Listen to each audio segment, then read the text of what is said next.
The storm before the war. The sky over Velthera Prime was never gentle. Ash-colored clouds rolled endlessly across its horizon, dragging storms of copper dust over the jagged black mountains. The world was old, scarred, and restless, much like its people. Down in the canyon city of Kralos, the air buzzed with static from the lightning that forked across the cliffs. Market stalls rattled, alien merchants shouted prices, and the citizens of the Galactic Empire moved with grim precision. Soldiers in gleaming carapace armor patrolled the streets, their boots echoing on stone bridges, and among them walked a human. His name was Daniel Reeve, once a Terran engineer, now an exile drifting between alien stars. His clothes were patched, his boots half torn, and a burn scar crawled across his left cheek from a reactor accident years ago. He carried no weapon, only a battered tool belt and a mind that never stopped solving problems. To most of the Empire, humans were curiosities. Primitive, strays plucked from a minor backwater world, but Daniel knew better. Humanity was underestimated because it was unknown. The Empire had cataloged thousands of species, yet Earth had slipped through unnoticed, hidden behind its own wars. Daniel kept his head low as he crossed the market, but his eyes flicked constantly to the patrols. Something in their movements was wrong. Tighter formations, nervous grips on their plasma rifles. And above, the huge orbital banners shimmered with a new sigil, a blood-red sunburst, the mark of the High Imperator's war decree. War was coming. Daniel, a voice hissed from the shadows of a spice stall. He turned and found Sira Velthari, an alien woman with tall curved horns and eyes that glowed faintly blue in the stormlight. Her skin bore the shimmering gray patterns of the Velthari people, a race known for their honor codes and their centuries of service to the Empire. But Sira was no loyalist. She pushed a folded data slate into his hands. Her voice trembled. "They've declared total mobilization. Every shipyard, every garrison. The fleet moves in 3 days. And they mean to make an example of the frontier worlds." Daniel scanned the slate. His stomach twisted. Target lists, casualty projections, whole colonies, marked for strategic culling. "God," he whispered. "They're not preparing for war, they're preparing for extermination." Sira's eyes burned with desperation. "We can't stop them. No one defies the Empire and survives. But..." She grabbed his wrist. "There's something you need to see, something buried in the shipyards. I think it's why they're afraid." "Afraid?" Daniel frowned. "The Empire doesn't fear anything." "They fear you," she said. Before he could answer, the ground shook with a sudden roar. Shadows fell across the canyon as an Imperial Dreadnought broke through the storm clouds, its colossal frame blotting out the sky. The crowds fell silent, trembling. Soldiers snapped to attention. The Dreadnought's hull bristled with weapon batteries, its engines rumbling like gods at war. It was a show of power. One ship was enough to level a world. But Daniel noticed something strange. The Dreadnought's side was scorched, patched with uneven armor plating. Entire sections of the hull bore weld scars and jury-rigged bracing. For all its size, the ship looked wounded, rushed, and then the voice of the Imperial Herald thundered from speakers across the city. "Citizens of Velthera Prime, the HFY Empire calls you to service. War is upon us. The enemy rises in defiance, but they will break upon the might of our fleets. Prepare your tribute. Prepare your sons and daughters. Prepare for glory." The crowds cheered, half in fear, half in devotion. But Daniel only felt a cold certainty settle in his chest. If this war began, billions would burn, and no one would stop it, unless he did. He turned to Sira, his scarred face hardening. "Show me what they're hiding." She nodded quickly, eyes flashing with both fear and hope. "Follow me, but once you see it, there's no turning back." They slipped into the storm-dark alleys as thunder shook the canyon walls. Behind them, the Dreadnought loomed like a silent executioner. And far beyond Velthera Prime, deep in the stars, something else stirred, something the Empire had not yet faced, something human. The hidden hangar. The storm rolled heavier as Daniel and Sira crept through the underworks of Krylos. The canyon walls groaned with thunder, flashes of blue lightning splitting the sky above. Down here the alleys were slick with oil and rain, and the smell of burning plasma coils hung in the air.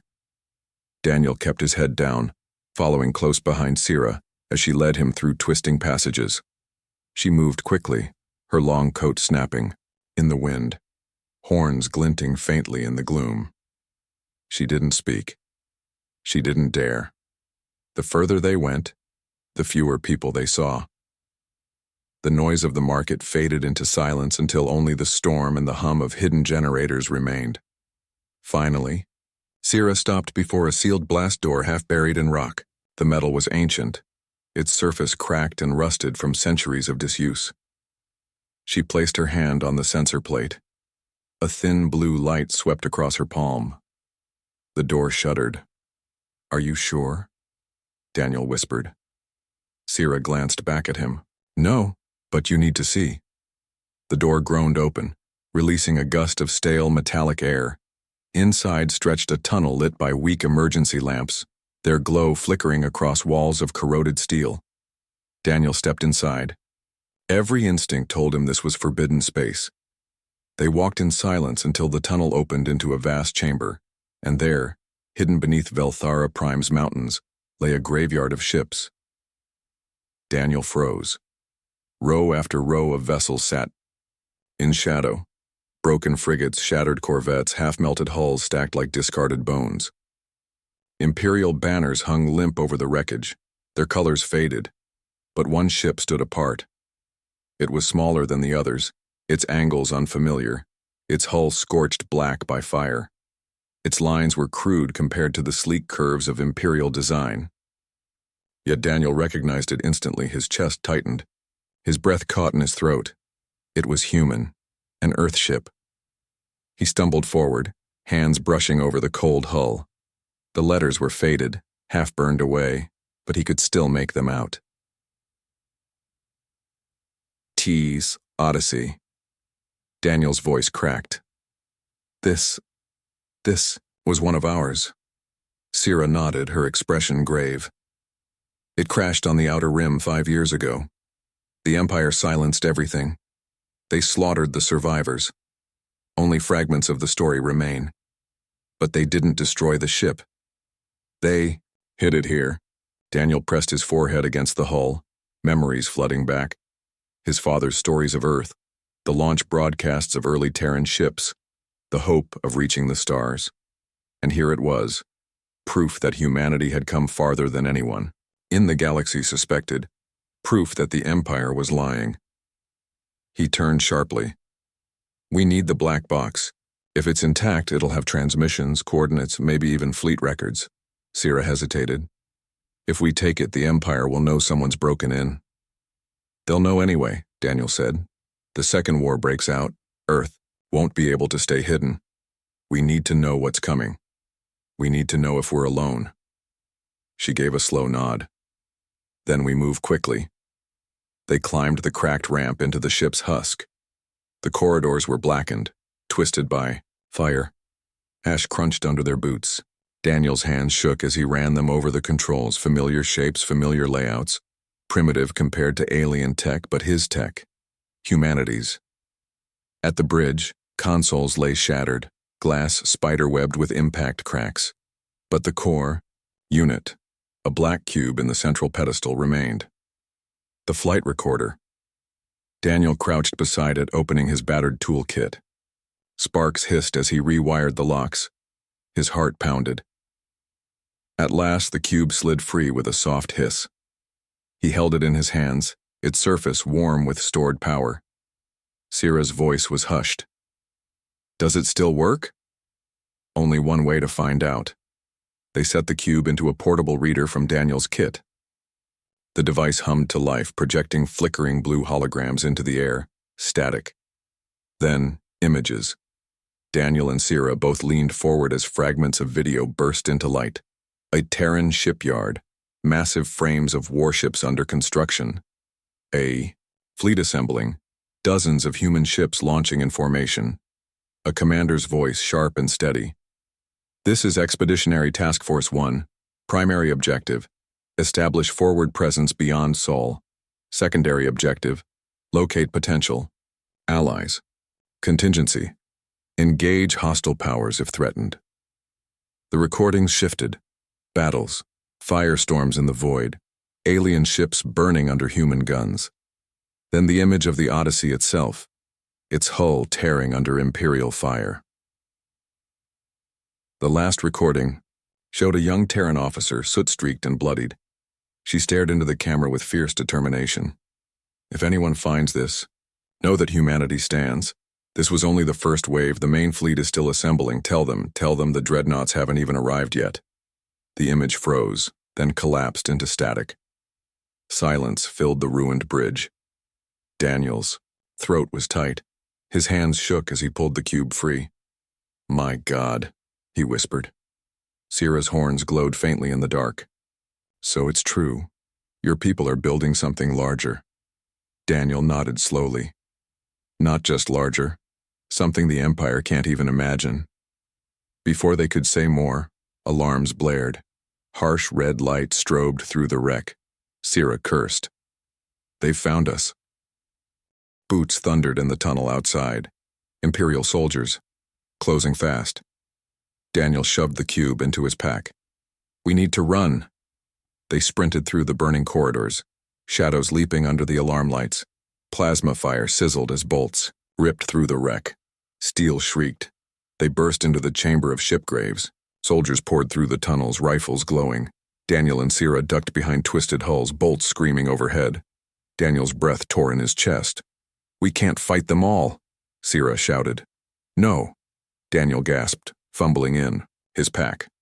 He yanked out a jury-rigged charge, a crude but vicious bomb made from scavenged parts. "But we can buy time." He slammed it against a rusted hull and armed the fuse. The device began to whine. "Go!" he yelled. They bolted for the far tunnel as shouts rose behind them. Plasma bolts sizzled, striking stone around their heads. The chamber lit with fire. The bomb detonated. A roar like thunder split the mountain. Wrecked ships tore apart, collapsing into fire and dust. Soldiers screamed as the blast consumed them. Daniel and Sierra stumbled into the storm outside, coughing, half deaf from the explosion. The mountain behind them spewed flame and smoke, alarms echoing across the city. But Daniel didn't stop. He clutched the cube in his pack like a holy relic, eyes blazing. "Now we know," he rasped. "Now the galaxy will know. Humanity isn't weak. Humanity is coming." Sierra stared at him, stunned by the fire in his voice. For the first time, she believed, but overhead, the Dreadnought still loomed in the storm, and from its belly, gunships were already descending. The enemy within, the storm boiled overhead as Daniel and Sierra raced through the narrow alleys of Kralos. Sirens wailed across the city, echoing between the canyon walls. Gunships screamed overhead, their searchlights carving through the darkness like the gaze of hungry predators. Daniel's chest burned with every step. The black box weighed heavy, in his pack, but heavier still was the knowledge it carried. Humanity wasn't just out there, they were coming. But if the Empire knew he had this proof, neither he nor Sierra would live long enough to share it. They ducked beneath a broken archway, slipping into the crowded warrens of the lower city. Here, the air was thick with the stench of fuel, damp, stone, and too many bodies crammed together. Alien workers shuffled through the streets, their eyes downcast, too afraid to look at the armored patrols storming past. Sierra slowed her pace, her horns faintly glowing as she scanned the crowds. "They'll lock down the gates, we won't make it out of the city." "Then we don't leave," Daniel said, pulling her into a narrow side tunnel. "We hide." She gave him a sharp look. "Hide? From Dreadnoughts?" "Not from them. From their attention. You don't beat the Empire head-on. You slip between the cracks. You make them look in the wrong direction." Sierra's expression shifted, half disbelief, half reluctant trust. She had grown up in a culture that worshipped order, hierarchy, precision. The idea of fighting with deception was foreign to her, but Daniel radiated a stubborn conviction that pulled her along. They pushed deeper into the warrens until the streets opened into a cavernous hall. Makeshift dwellings crowded the space, their walls cobbled together from scrap metal and fabric. Alien workers sat in silence, their eyes weary, their bodies marked by years of labor.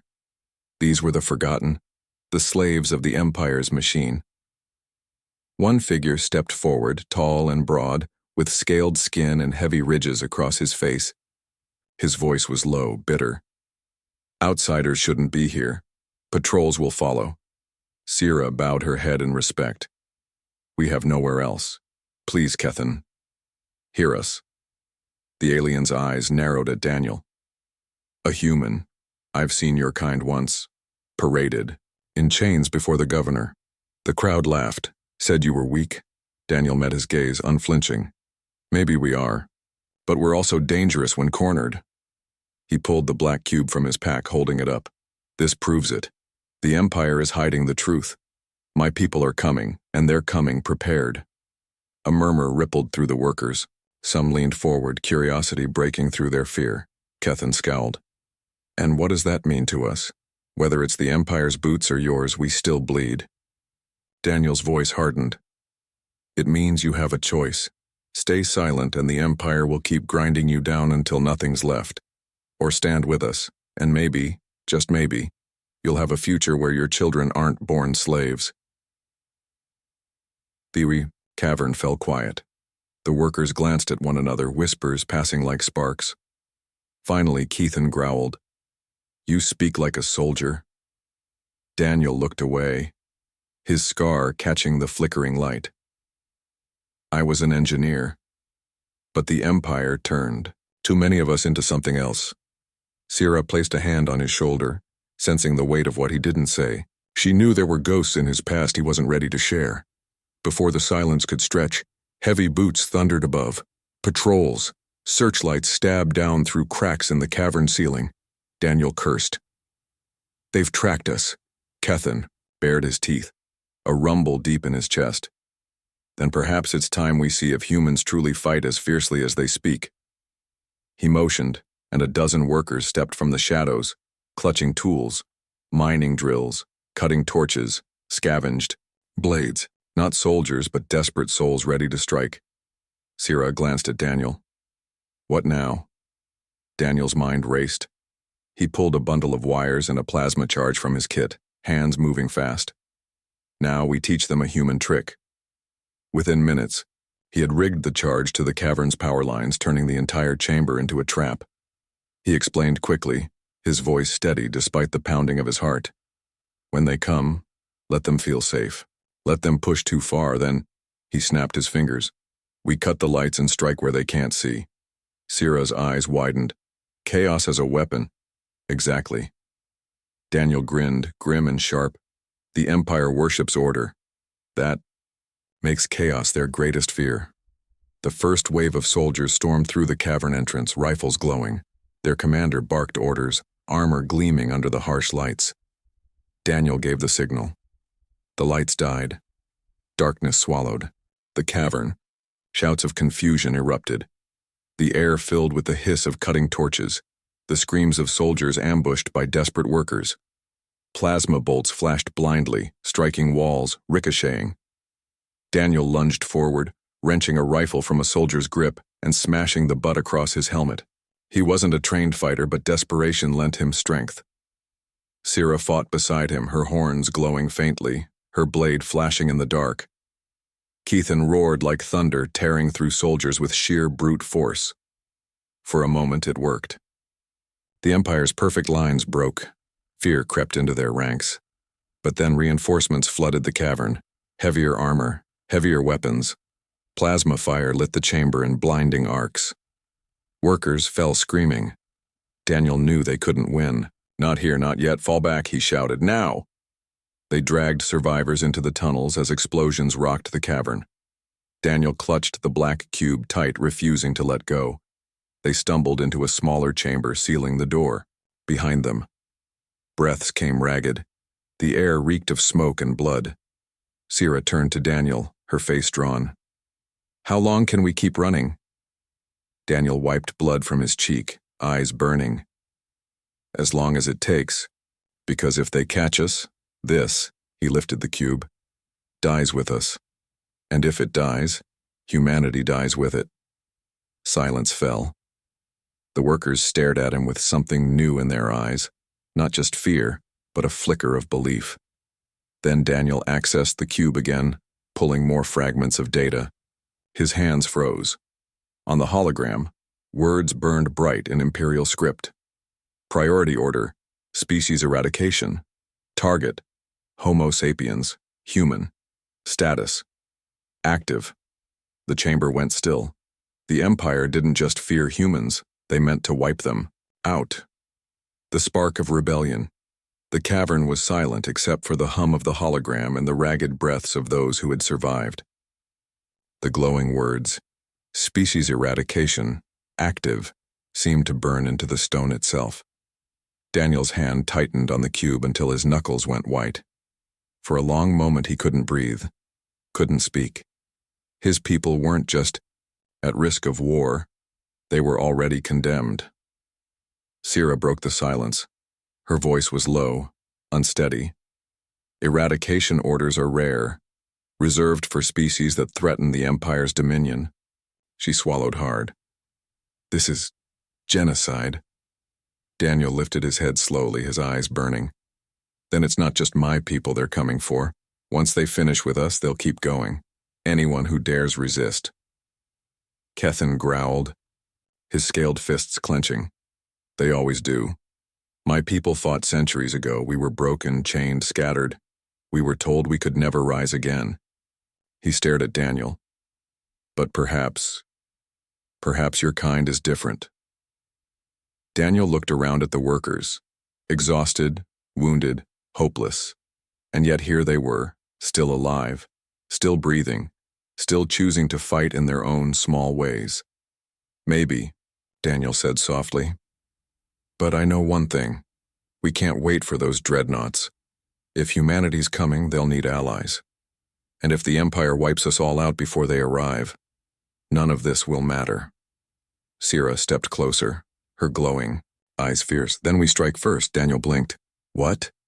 She pointed toward the canyon walls where the distant thunder of engines rolled. The dreadnoughts in orbit, they're preparing to depart. If we cripple just one, it delays the entire fleet. The Empire's war machine only works when everything runs in order. Daniel's heart kicked. It was madness. Sabotaging a dreadnought was suicide, but it was also their only chance. He looked to Kethin. How many here can fight? Kethin's ridged jaw tightened. Not many, but enough to cause damage. Daniel nodded grimly. Then we don't fight like soldiers. We fight like humans. The others gave him puzzled looks. Daniel pulled a coil of wire and a plasma cell from his pack, laying them out like a teacher preparing tools. The Empire wins because they know the rules. Formations, strategies, perfect coordination. They expect battles to follow the pattern.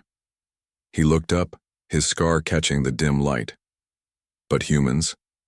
We break patterns. We cheat. We improvise. We use whatever's at hand, even if it isn't a weapon. He rewired the cell with quick, practiced motions until the faint whine of an overcharge filled the room. This? Mining equipment to you. To me, it's a bomb. The workers leaned forward, wide-eyed.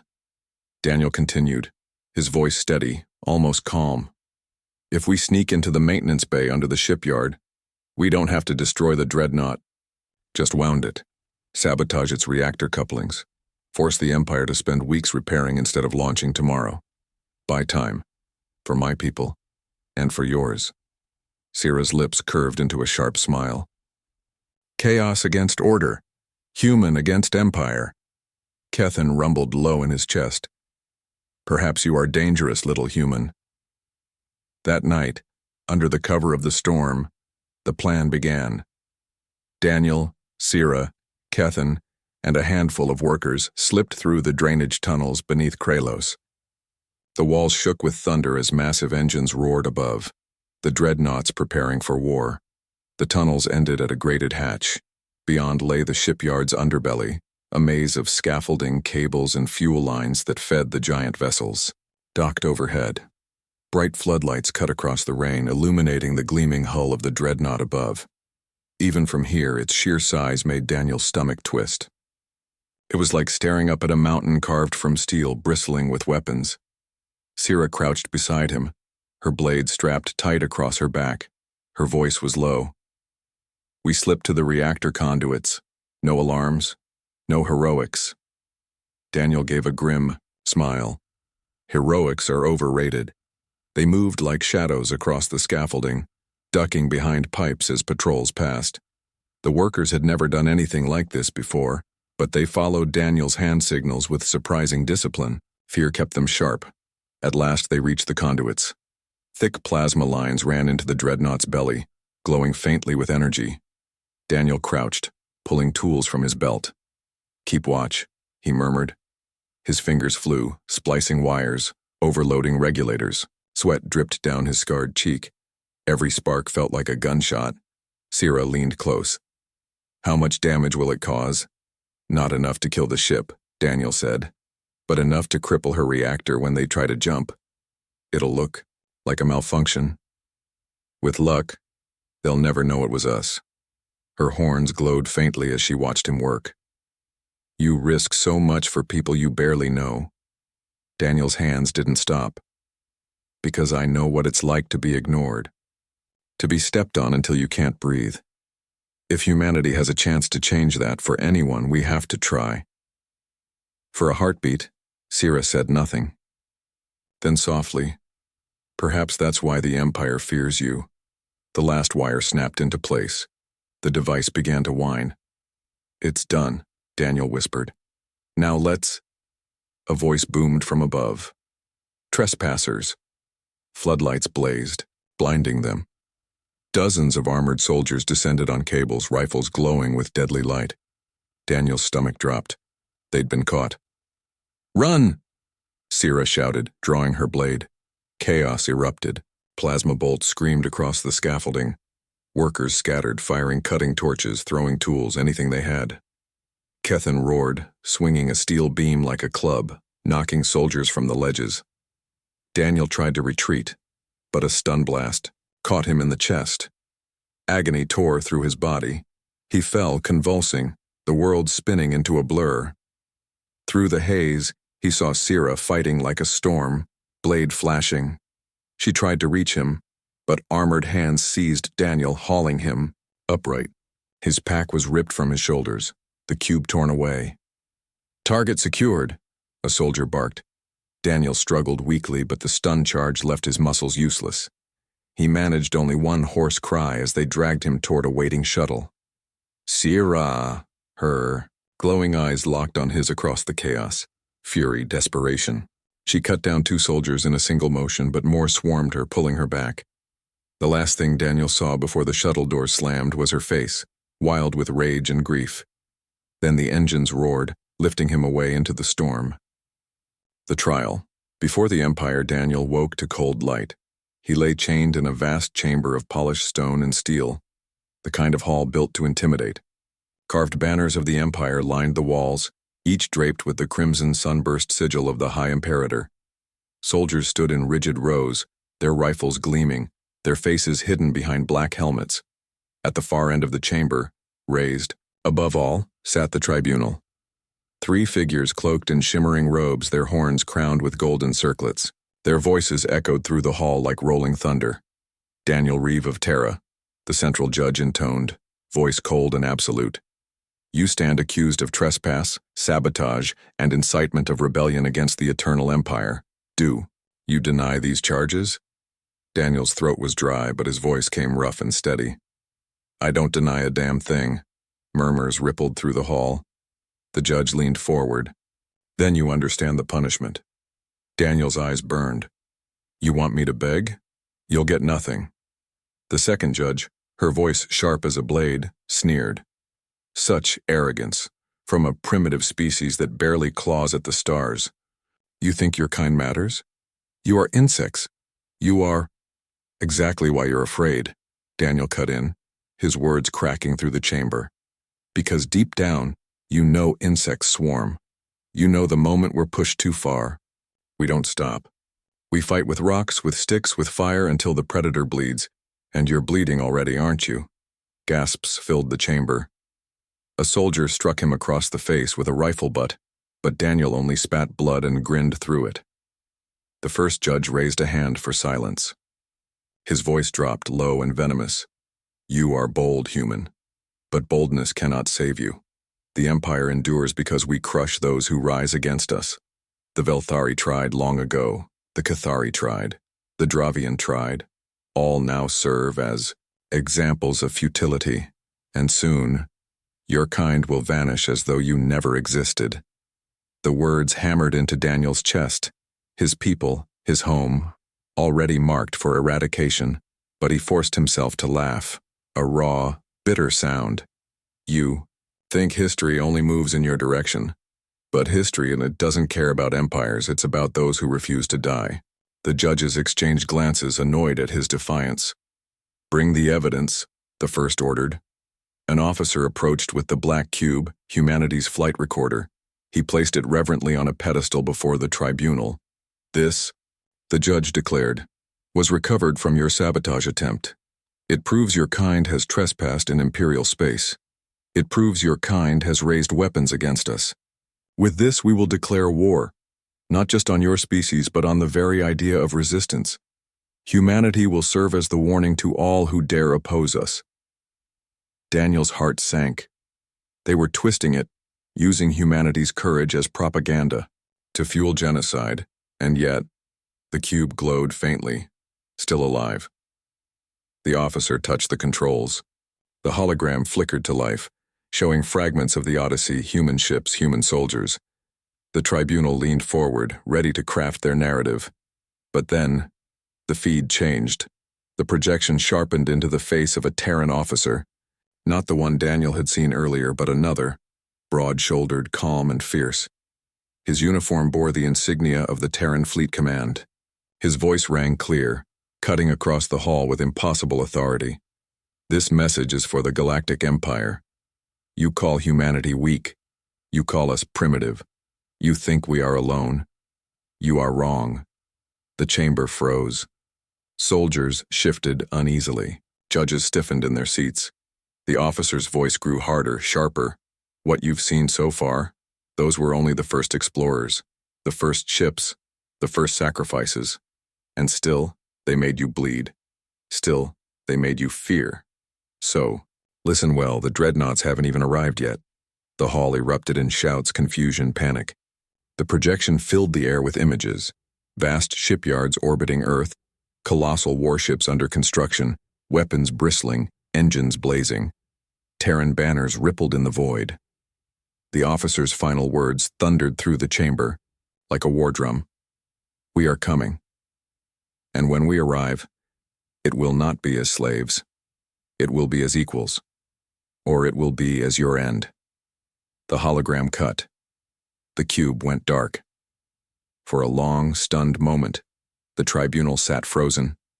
Even the soldiers shifted, uncertainly, their perfect order fracturing under the weight of what they'd just seen. Daniel straightened as much as his chains allowed, bloodied but defiant. His voice carried into the silence. You wanted to use that message to terrify us? Guess what? It terrifies you more. The head judge slammed his fist against the dais. Enough. Humanity will be annihilated before their fleet ever crosses our borders. Guards, take him to the cells. His execution will be public. The soldiers moved, gripping Daniel's arms, but above the noise a sharp crash rang out. One of the chamber's high windows shattered. Smoke billowed in. Figures dropped from the rafters, blades flashing, horns glowing. Daniel's heart surged. Sira? She cut through guards with a fury he had never seen, her movements like lightning. Behind her, Keithan roared, smashing soldiers aside with his massive frame. Chaos spread through the chamber. Daniel! Sira shouted, slicing through his chains. Move! He staggered to his feet, wrists burning but free.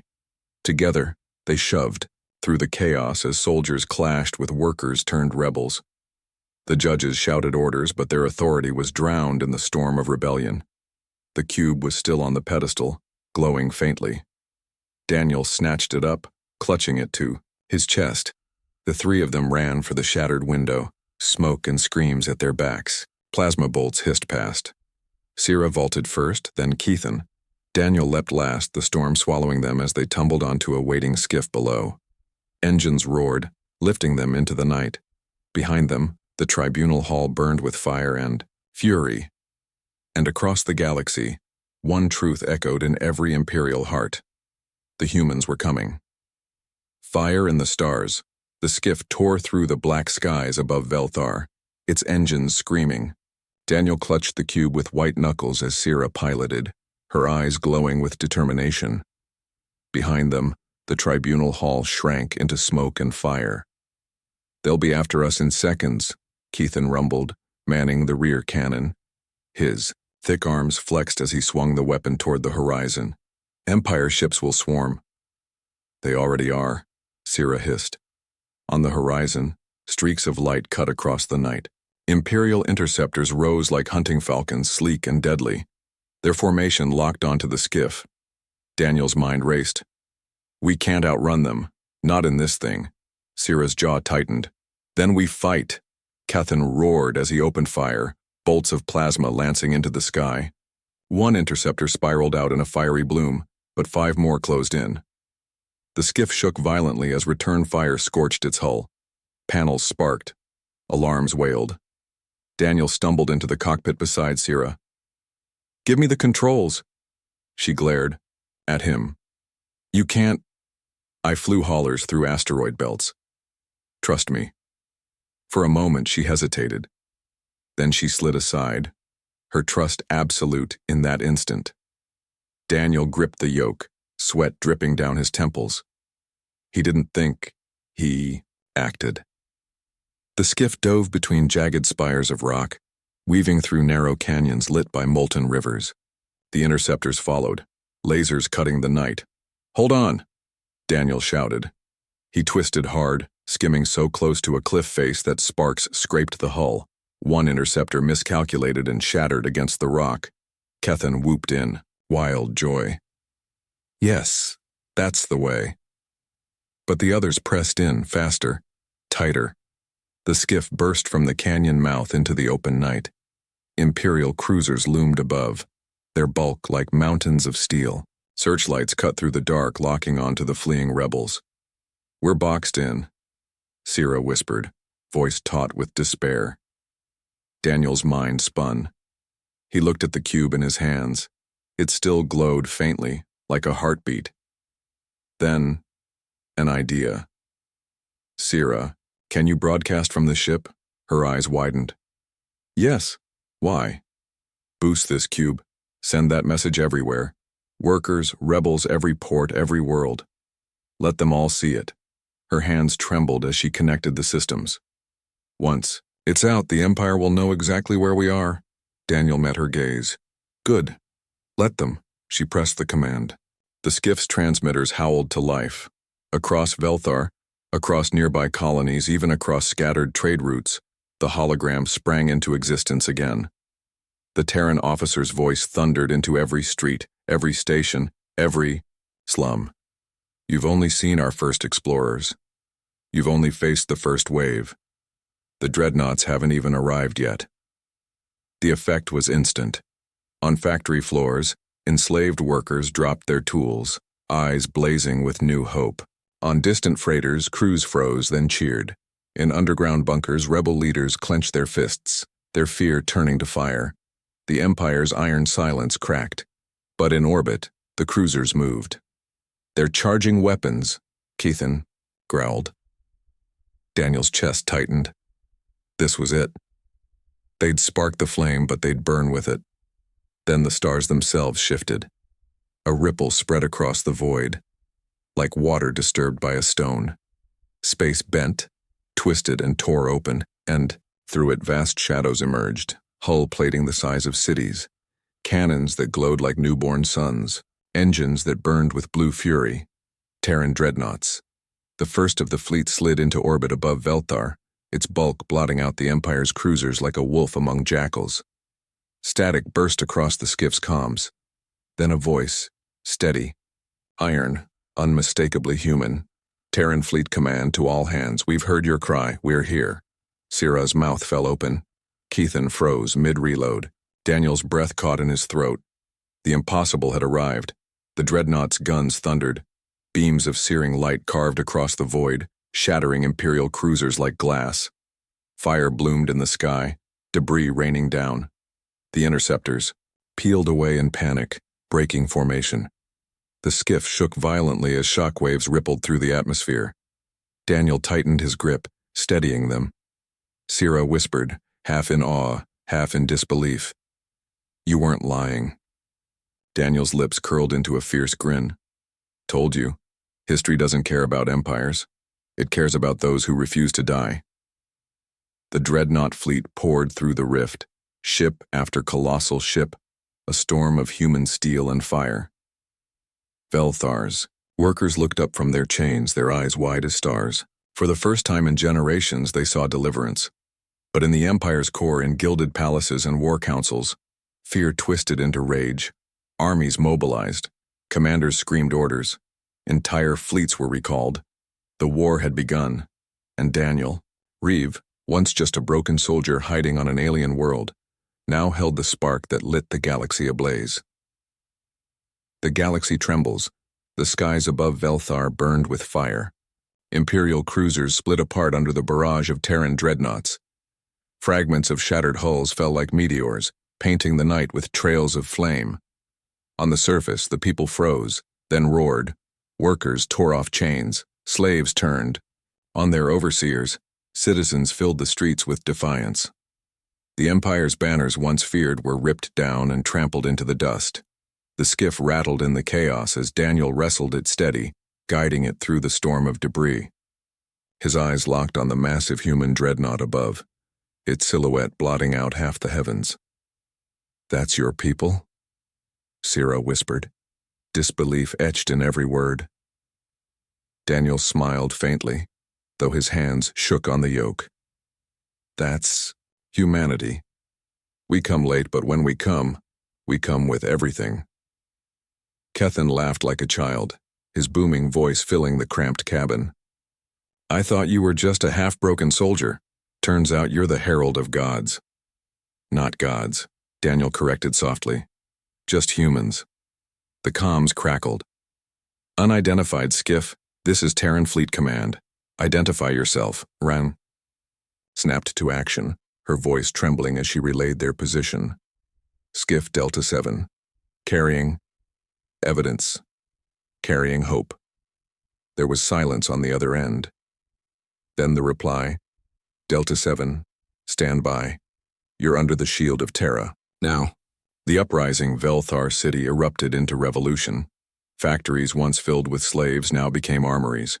Alien workers stormed guard towers, armed with stolen rifles and improvised explosives. The message carried by the cube had spread far, beyond Velthar. Neighboring systems, long beaten down, rose as one. Everywhere the same cry echoed. The dreadnoughts are here. Daniel, Syrah, and Keithan landed the battered skiff in a crowded square where thousands had gathered. The cubes. Hologram still played on every screen, but now above it the image of the Terran fleet loomed, real, undeniable. The crowd surged toward them. Alien eyes, once suspicious of the human among them, now shone with reverence. He was right, voices whispered. He brought them. The human lit the fire. Daniel felt their stares burn into him, but he shook his head. No. You lit the fire. I just struck the match. Syrah stood beside him, her hand brushing his. And now the galaxy will never be the same. The Empire strikes, but empires do not die quietly. On the horizon, the ground trembled. Vast war machines marched, steel colossi powered by nuclear hearts. Empire reinforcements, legions bred for war, armored in black and crimson. Overhead, troop carriers descended, spilling endless ranks of soldiers. The crowd faltered. For a heartbeat, fear clawed its way back. Daniel stepped forward, voice raw, carrying across the square. They think you're still slaves. They think you'll kneel. Prove them wrong. Kethin raised his cannon and roared, "For freedom!" Sira shouted, "For Velthar!" And the square ignited. Workers charged the armored legions with stolen weapons, hurling firebombs and steel. Imperial war machines advanced, crushing streets beneath their titanic feet. But then the skies answered. Terran dropships screamed down, unleashing squads of human marines clad in heavy armor. Their rifles thundered, tearing through enemy lines. The ground shook as tanks rolled out, flanking the resistance. Humanity had arrived not as conquerors but as liberators. Daniel fought among them, rifle in hand, side by side with aliens who once distrusted him. His body ached, old wounds screaming, but he moved with purpose. Every pull of the trigger was a statement. We will not be erased. The battle raged for hours. Streets ran with fire and blood. Entire districts burned, but the people did not retreat. The Empire, so used to obedience, faced something it had long forgotten: hope armed with fury. The turning point at the city's heart stood the Palace of Chains, the seat of imperial control on Velthar. Its black spires rose above the smoke. Guarded by elite shock troopers, Daniel, Sira, and Kethin led the charge. Explosions shook the foundations as Terran Marines and alien rebels stormed its gates. Plasma fire lit the hallways. In the throne chamber, an imperial governor waited. Tall, armored, radiating arrogance. "You think one fleet changes eternity?" he sneered, voice dripping venom. "The Empire spans 1,000 systems. You are insects, nothing more." Daniel raised his rifle but did not fire. He stepped closer, meeting the alien's burning gaze. "Maybe, but insects bite, and one day, they swarm." The governor lunged, steel clashed, weapons sparked. In the chaos, Sira drove her blade deep, and Kethin's cannon thundered, ending the tyrant's reign in a single brutal instant. The Palace of Chains fell, and with it, Velthar was free. Aftermath dawn broke over the shattered city. Smoke curled into the sky, mingling with the gleaming silhouettes of Terran dreadnoughts. The people gathered in the ruins of the square, their chains piled in a towering heap that burned like a pyre. Daniel stood among them, exhausted, bloodied, but unbroken. Fleet Command contacted him again. "Reeve, report." He looked at Sira and Kethin, then at the sea of liberated faces. "Velthar stands free, the fire's spreading, the Empire won't stop coming, but neither will we." There was silence, then the voice of Fleet Command, steady as stone. "Then humanity marches with you, side by side." Epilogue. The galaxy. Tremble's news spread faster than the Empire could silence it. On distant worlds, miners laid down their picks and raised rifles. On ocean planets, divers turned harpoons into weapons. On desert colonies, caravans became armies. And above them all, the Dreadnoughts sailed, symbols of a new order. One not of fear, but of defiance. The Empire, vast and ancient, had been struck by a truth it had never believed possible. Humans were not prey. Humans were not pawns. Humans were the storm. Daniel stood at the edge of the city ruins, Sira beside him, Kethin looming behind.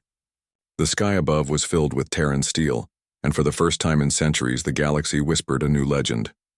The main human said the Dreadnoughts hadn't even arrived yet. And when they did, the galaxy trembled.